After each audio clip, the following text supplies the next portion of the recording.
பொதுவா கறி தோசை எப்படி இருக்கும்? தோசையை போட்டு அது மேல கறி வச்சு அப்படி மடிச்சு கொடுப்பாங்க. ஆனா இங்க ஒரு ஸ்பாட்ல தோசையை போட்டு கறி வச்சு மடிச்சு அதுக்கு மேல மாவு போட்டு சீல் பண்ணி கொடுப்பாங்க.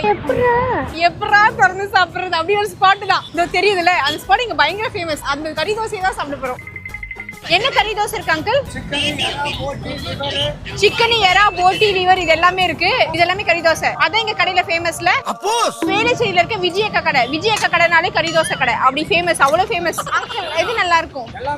எல்லாமே சாப்பிடறதுக்கு வயிறு இல்ல. இவன் இப்படி சொல்ல மாட்டாங்க. இல்ல எனக்கு ஒரு சிக்கன் கறி தோசையை போட்டுருங்க. அங்கிள் அப்படியே பரபரன்னு பண்ணிட்டு இருக்காரு. கறி தோசைனா கொஞ்சம் வெயிட் பண்ணணுமா? ஓகே, வெயிட் பண்ணுவோம். எல்லாரும் கறி தோசைக்கு தான் வெயிட் பண்றாங்க. அங்கிள் எல்லாருக்கும் போடுறீங்க, எனக்கு ஒரு கறி தோசை. ருக்கோ ஜரா.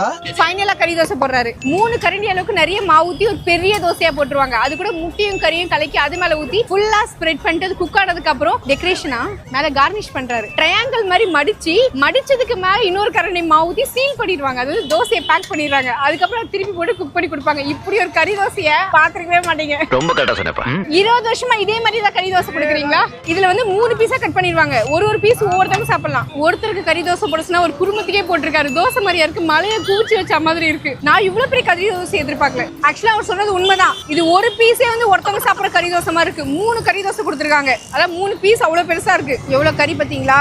இந்த கறி தோசையில போடுறது பாத்தீங்கன்னா போன்லெஸ் சிக்கன். எலும்புலாம் மாட்டாது, ஜாலியா சாப்பிடலாம். அப்படியே அந்த கறியோட அந்த தோசையை எடுத்து சால்னால டிப் அடிச்சு நல்லா முருகலா உள்ள நல்லா அந்த முட்டை கறியோட மிக்ஸ் ஆகி சிக்கன் சேர்வா அதோட சேர்த்து சாப்பிட செம்மையா இருக்கும். சூப்பரா இருக்கு. பின்னாடி எல்லாம் இதுக்கு வெயிட் பண்றாங்க. கறி தோசைக்கு தான். இதோட எக்ஸாக்ட் லொகேஷன் எங்கன்னா வேலைச்சேரியில கரெக்டா வந்து அகர்வால்ஸ் ஐ ஹாஸ்பிட்டலுக்கு வெளியே இருக்க விஜயக்கா கடை. ஈவினிங் வந்து ஒரு 6 மணிக்கு ஸ்டார்ட் பண்ணுவாங்க, 11 மணி இருக்கும். வேலைச்சேரி பக்கம் வந்தீங்கன்னா கண்டிப்பா மிஸ் பண்ணாதீங்க. ஓகே, கண்டிப்பா இந்த ஒரு கறி தோசை என்னால சாப்பிட முடிக்க முடியாது. ஒரு பீஸ் அப்படியே மீதி வீட்டுக்கு பார்சல் கொண்டு போயிடணும். அவ்வளவு கொடுத்துருக்காங்க.